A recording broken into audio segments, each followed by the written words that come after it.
Mwanangu, mama. Vipi kwa masomo? Masomo mama naenda vizuri. Kweli?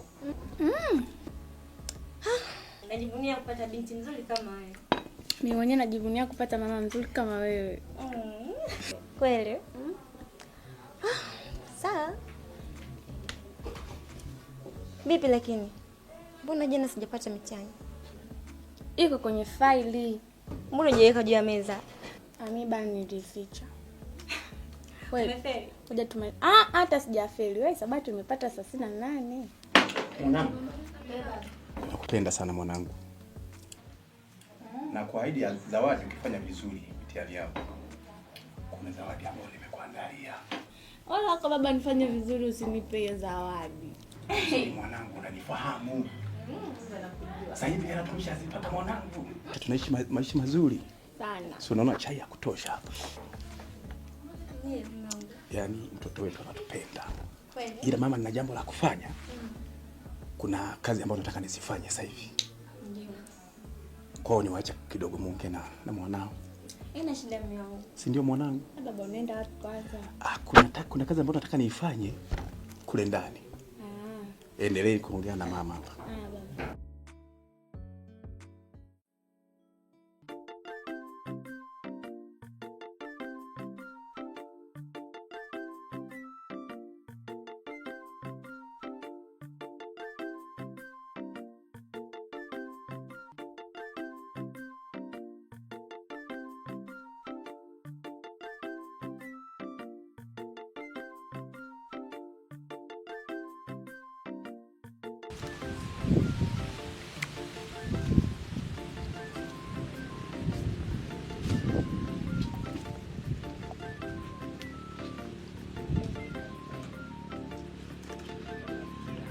Mtaala wangu.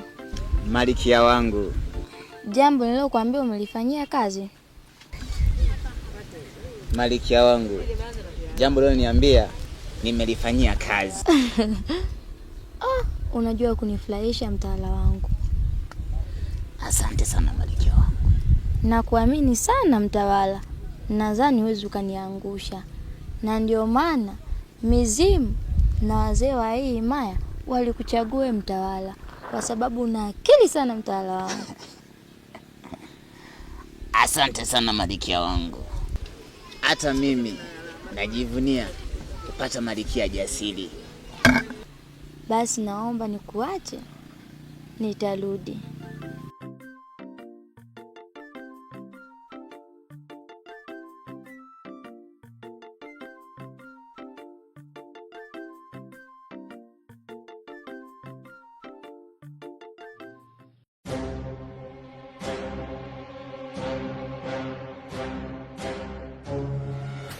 Dada yangu, kama ilivyo kawaida, hakika mji wenye maombi ni mji ambao unalindwa na Mungu.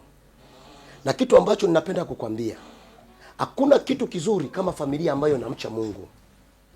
Sijui unanielewa? Ndio kaka. Hakuna kitu kizuri kama hicho. Maana Biblia inasema amtegemeaye mwanadamu moyoni mwake amemwacha Mungu. Kwa tumaini la mtu huyo linakuwa kwa mwanadamu. Hivyo tunatakiwa tumtegemee Mungu. Biblia inasema katika ile Isaya 43 mstari wa 2. Biblia inasema kwamba lakini anasema upitapo katika maji mengi nitakuwa pamoja nawe, na katika mito ya maji haitakugarikisha. Uendapo katika moto hautateketea. Unajua kwa nini neno la Mungu linakuwa ni tamu namna hii kila siku? Kwamba tunapewa tumaini kwamba katika hali yoyote tunayopitia tuna tumaini letu ni Mungu. Dada yangu, usimwache Mungu. Kaka, nimekuelewa. Tanifanyia kazi hiyo. Okay, itapendeza. Na basi tutamshukuru Mungu katika hayo machache. Familia ambayo haina hofu ya Mungu, mnampa shetani mlango. Bwana shemeji, sihitaji kuleta mambo ya kilokole hapa kwenye familia yangu. Hii familia ni ya Kiislamu. Sihitaji kabisa nisikie hizo habari. Tena ukome kabisa. Lakini bwana shemeji, Hebu njoo pamoja. Sawa kaka. Nzuri. Hebu wahi bwana. Njoo. Tena wahi. Njoo. Naomba ukome. Mama Aziza. Naomba muangalie sana huyu mtoto. Sitaki kumuona mtoto amejikunyata kila wakati. Unaona alivyojikunyata sasa hivi. Sitaki nione tena nimkute siku nyingine yuko hivi. Unanisikia lakini? Sihitaji mambo ya kijinga. Naomba ukome usije ukarudia. Mnakalema mambo ya kijinga. Naomba ukome kabisa. Bwana shemeji. Sitaki kukuona kwenye familia yangu. Sitaki kuleta mambo ya kilokole hapa. Lakini bwana shemeji, hii familia ni ya Kiislamu bwana. shemeji sikia. Sihitaji tena. Hebu ondoka nje.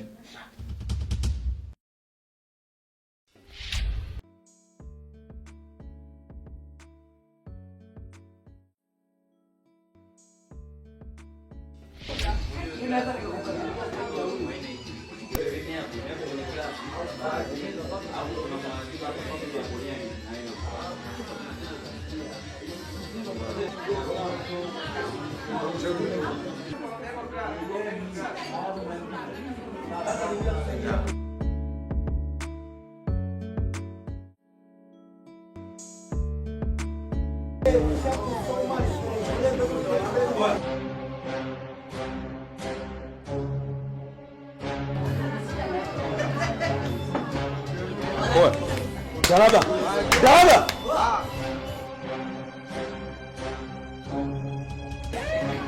Wewe vipi? Wewe mama hapo. Vipi? Kuna nini? Poa vipi mwanangu? Achana nao bwana. Achana nao wameshalewa. Achana nao. Ayo.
Napajua mnakoenda. Mnaenda kwa mzee Ntonyongo. Ndio. Tunaelekea huko. Lakini umejuaje yote hayo?